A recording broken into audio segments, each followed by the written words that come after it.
The indicator diagram gives us the values that are to be substituted in the equation when computing the temperature. For the top position of the piston, we find the temperature to be about 890 degrees Kelvin. The highest temperature occurs at the cessation of combustion, here found to be 1900 degrees Kelvin. In this way, the whole of the temperature curve can be calculated right up to the moment when the exhaust valve opens.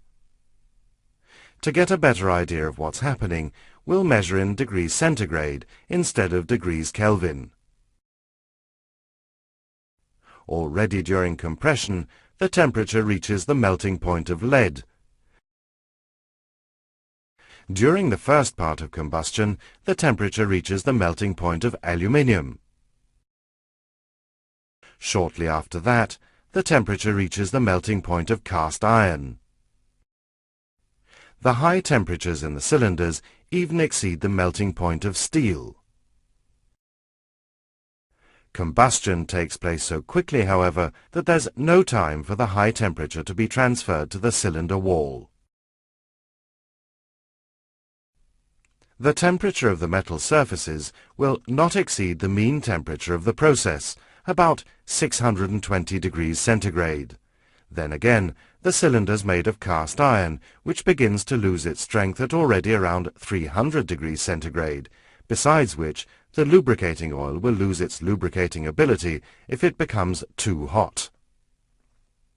It's therefore necessary to provide efficient cooling, partly with oil led through the piston rod up into the piston itself, and partly with water circulating through the cooling jacket around the cylinder and cylinder head, and passing rows of narrow drill channels placed close to the most heavy, heat-loaded internal surfaces.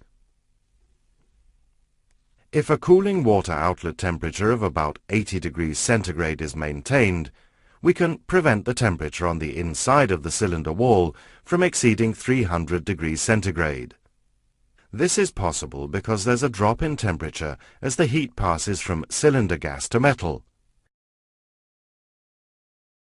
Even though the gas is in violent motion inside the cylinder, the boundary layer close to the wall forms a rather effective insulating layer where the temperature falls rapidly. Through the wall itself, the temperature falls evenly, but the heat transfer to the cooling water is controlled by the local boiling point of the water in contact with the wall, the so-called micro-boiling phenomenon. The high wall temperature causes a local boiling, which is able to absorb relatively large amounts of heat.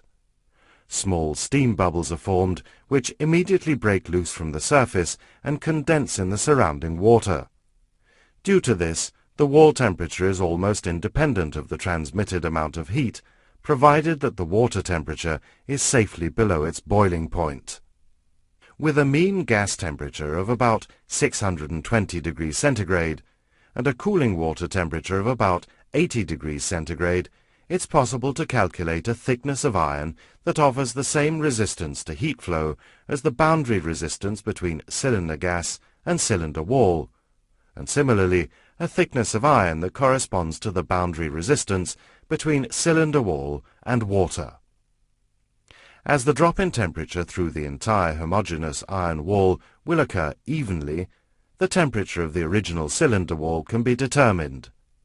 3 temperatures, which are calculated for the hottest point in the cylinders, explain why the material cylinder walls are able to withstand the high combustion temperatures.